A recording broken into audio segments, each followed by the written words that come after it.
Hi friends, welcome back to my channel. ಊಟ ಹೇಗಿರಬೇಕು ಅಂತ ಕೆಲವೊಂದ್ಸಲ ಯೋಚನೆ ಮಾಡ್ತಿರ್ತೀವಿ. ಆದರೆ ಕೆಲವೊಂದ್ಸಲ ಸಿಂಪಲ್ ಇದ್ರೆ ಸಾಕಪ್ಪ, ಹೊಟ್ಟೆ ತುಂಬ ಊಟ, ಕಣ್ಣು ತುಂಬ ನಿದ್ದೆ ಅಂತ ಹೇಳ್ತೀವಿ ಅಲ್ವಾ? ಹೌದು, ಇದು ಅದೇ ರೀತಿಯಾಗಿ ಕೇವಲ ಒಂದು 5 ನಿಮಿಷ ಆಗಲ್ಲ ಇದನ್ನು ಮಾಡಲಿಕ್ಕೆ. ಅನ್ನದ ಜೊತೆ ಇದನ್ನು ತಿಂತಾ ಇದ್ದರೆ ತಿಂತಾನೆ ಇರ್ತೀರ. ಅದ್ರ ಜೊತೆ ಉಪ್ಪಿನಕಾಯಿ ಇದ್ಬಿಟ್ರೆ ಆಹಾ, ಇದರ ರುಚಿ ಹೇಳೋಕ್ಕೆ ಆಗಲ್ಲ. ಹಾಗೆ ನೋಡಿ, ಈ ರೀತಿ ಮಾಡಿ ನೀವು ಇದನ್ನು ಕುಡಿಲಿಕ್ಕೆ ಕೂಡ ಯೂಸ್ ಮಾಡ್ಬೋದು. ಎರಡೂ ರೀತಿಯಾಗಿ ನೀವು ಮಾಡ್ಕೋಬೋದು. ಊಟಕ್ಕೂ ಆಗುತ್ತೆ, ಹಾಗೆ ಇದನ್ನು ಜ್ಯೂಸ್ ಥರ ಕೂಡ ನಾವು ಇದನ್ನು ಕುಡಿಬೋದು.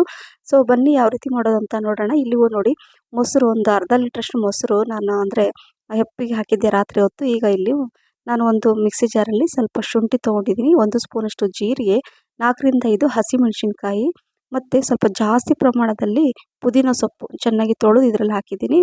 ರುಚಿಗೆ ತಕ್ಕಷ್ಟು ಉಪ್ಪು, ಒಂದು 1/4 ಟೀ ಸ್ಪೂನಷ್ಟು ಕಾಳು ಮೆಣಸು ಪೆಪ್ಪರ್, ಇದನ್ನು ಹಾಕಿ ಮೊದಲು ಇದನ್ನು ಪೇಸ್ಟ್ ಮಾಡ್ಕೊಳ್ತೀನಿ. ನೋಡಿ, ಈ ರೀತಿ ಪೇಸ್ಟ್ ಮಾಡ್ಕೊಂಡ ನಂತರ ಈಗ ಮೊಸರು ಇದೆಯಲ್ಲ, ಸೊ ಈ ಅರ್ಧ ಲೀಟ್ರಷ್ಟು ಮೊಸರನ್ನು ನಾನು ಇದರಲ್ಲಿ ಹಾಕ್ತಾಯಿದ್ದೀನಿ. ಇದನ್ನು ನಾನು ರಾತ್ರಿ ಹಾಕಿಟ್ಟಿದ್ದಂತಹ ಈ ಮೊಸರು, ಸೊ ಹೋಮ್ ಮೇಡ್ ಕರಡಿದು. ಸೊ ಇದನ್ನು ನಾನು ಇದರಲ್ಲಿ ಹಾಕ್ಕೊಂಡು ನೀರು ಹಾಕ್ಕೊಳ್ತೇನೆ. ಇದನ್ನು ನಾನು ರುಬ್ಕೊಳ್ತೀನಿ. ಮಜ್ಜಿಗೆ ಥರ ಮಾಡ್ಕೋಬೇಕು ಅಷ್ಟು ಗಟ್ಟಿಯಾಗಿ. ನೋಡಿ, ಈಗ ಈ ರೀತಿ ಮಾಡಿಕೊಂಡು ಈಗ ಏನು ಮಾಡೋಣ ಅಂದರೆ ಇದನ್ನು ಮಿಕ್ಸ್ ಮಾಡ್ಕೋಬೇಕು ಅಷ್ಟೇ. ಹೇಳಿದ್ನಲ್ವ, ಗ್ಯಾಸ್ ಕೂಡ ಆನ್ ಮಾಡೋ ಹಾಗಿಲ್ಲ, ಬೆಂಕಿ ಅಂದರೆ ಇಲ್ಲದೇ ಈ ರೆಸಿಪಿ ಆಗುತ್ತೆ. ಸೊ ನೋಡಿ, ಈಗ ನಾನು ಇಲ್ಲಿ ಒಂದು ಮಣ್ಣಿನ ಪಾತ್ರೆಯಲ್ಲಿ ಹಾಕ್ತಾಯಿದ್ದೀನಿ. ಯಾಕೆ ಅಂದರೆ ಇದ್ರ ರುಚಿ ತುಂಬ ಜಾಸ್ತಿ ಆಗುತ್ತೆ. ಸ್ವಲ್ಪ 1 ಗ್ಲಾಸಷ್ಟು ನೀರು ಹಾಕ್ತೆ ಅದರಲ್ಲಿ ಮಿಕ್ಸಿ ಜಾರಲ್ಲಿ, ಮತ್ತು ಇನ್ನೊಂದು ಸ್ವಲ್ಪ ನೀರು ಹಾಕ್ಕೊಂಡೆ. ಅಂದರೆ ಎಷ್ಟು ಬೇಕೋ ನೋಡಿಕೊಂಡು ನೀರನ್ನು ಹಾಕ್ಕೊಂಡು ಮಿಕ್ಸ್ ಮಾಡ್ಕೊಳ್ಳಿ. ಇದರಲ್ಲಿ ಹಾಕ್ಕೊಂಡ್ರೆ ಏನಾಗುತ್ತೆ, ಐಸ್ ಕ್ಯೂಬ್ ಬೇಡ, ಫ್ರಿಜ್ಜಲ್ಲಿ ಇಡುವಂಥ ಅವಶ್ಯಕತೆ ಇಲ್ಲ. ಹೊರಗಡೆನೇ ಇದರಲ್ಲಿ ಇಟ್ಬಿಟ್ರೆ ಒಂದು ಸ್ವಲ್ಪ ಹೊತ್ತು ಚಿಲ್ಡಾಗಿರುತ್ತೆ, ಕುಡಿಲಿಕ್ಕೂ ಚೆನ್ನಾಗಿರುತ್ತೆ, ಊಟದ ಜೊತೆ ಕೂಡ ಅನ್ನದ ಜೊತೆ ಸೂಪರಾಗಿರುತ್ತೆ. ಸೊ ನೋಡಿ, ನಾನು ಈ ಥರ ಮಾಡಿ ಮಧ್ಯಾಹ್ನದ ಊಟಕ್ಕೆ ಈ ಥರ ಮಾಡಿದ್ದೆ. ಸೊ ಅನ್ನದ ಜೊತೆ ನಾನು ಇದನ್ನು ತಿಂದೆ, ತುಂಬಾ ಖುಷಿಯಾಯಿತು. ಒಳ್ಳೆ ನಿದ್ದೆ ಕೂಡ ಬರುತ್ತೆ ಇದನ್ನು ತಿಂದುಬಿಟ್ರೆ. ಸೊ ಅದ್ರ ಜೊತೆ ಈ ಉಪ್ಪಿನಕಾಯಿ ಕೂಡ ಇದೊಂದು ಇದ್ಬಿಟ್ರೆ ಸಾಕು ಅನಿಸುತ್ತೆ, ಅಷ್ಟೊಂದು ರುಚಿಯಾಗಿರುತ್ತೆ. ಮತ್ತು ಇದನ್ನು ಊಟದ ಜೊತೆ ಕೂಡ ಯೂಸ್ ಮಾಡ್ಕೋಬೋದು. ಈ ಸ್ಪೆಷಲ್ ಮಜ್ಜಿಗೆ ಸಾರು, ಪುದೀನ ಮಜ್ಜಿಗೆ ಸಾರು ಅಂತ ಕೂಡ ಹೇಳ್ಬೋದು.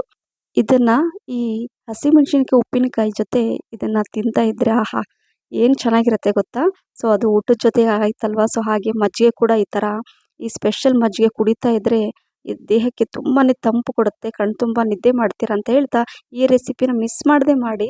ಮಜ್ಜಿಗೆ ಸಾರು ಎಲ್ಲರೂ ಮಾಡ್ತಿರ್ತೀರ, ಬಟ್ ಈ ಪುದೀನ ಮಜ್ಜಿಗೆ ಸಾರನ್ನು ಒಮ್ಮೆ ಮಾಡಿ. ಪುದೀನ ನಮ್ಮ ದೇಹಕ್ಕೆ ಇನ್ನಷ್ಟು ತಂಪನ್ನು ಕೊಡುತ್ತೆ. ಹಾಗಾಗಿ ತುಂಬಾ ಆರೋಗ್ಯಕರವಾದ ಈ ಮಜ್ಜಿಗೆ ಸಾರು ನೋಡಿ, ಈ ಥರ ಮಾಡಿ ಸ್ವಲ್ಪ ಕೊತ್ತಂಬರಿ ಸೊಪ್ಪನ್ನು ಈ ಥರ ಕೊಟ್ಬಿಡಿ. ಆಹಾ, ಇದ್ರ 1 ಗ್ಲಾಸ್ ಕುಡಿದ್ರೆ ಕಣ್ಣು ತುಂಬ ನಿದ್ದೆ ಮಾಡ್ತೀರಾ, ಅಷ್ಟೊಂದು ಆರೋಗ್ಯಕರವಾದ ಈ ಮಜ್ಜಿಗೆ ಸಾರು. ಮಿಸ್ ಮಾಡದೆ ಮಾಡಿ ಅಂತ ಹೇಳಿದ. ಈ ರೆಸಿಪಿ ನಿಮಗೆ ಇಷ್ಟ ಆಗಿದ್ದರೆ ಲೈಕ್, ಶೇರ್, ಕಮೆಂಟ್ಸ್ ಮತ್ತು ಸಬ್ಸ್ಕ್ರೈಬ್ ಮಾಡೋದನ್ನು ಮರಿಬೇಡಿ. ನಿಮ್ಮ ಫ್ರೆಂಡ್ಸ್ ಮತ್ತು ಫ್ಯಾಮಿಲಿ ಕೂಡ ಶೇರ್ ಮಾಡಿ. Thank you for watching. Bye, take care.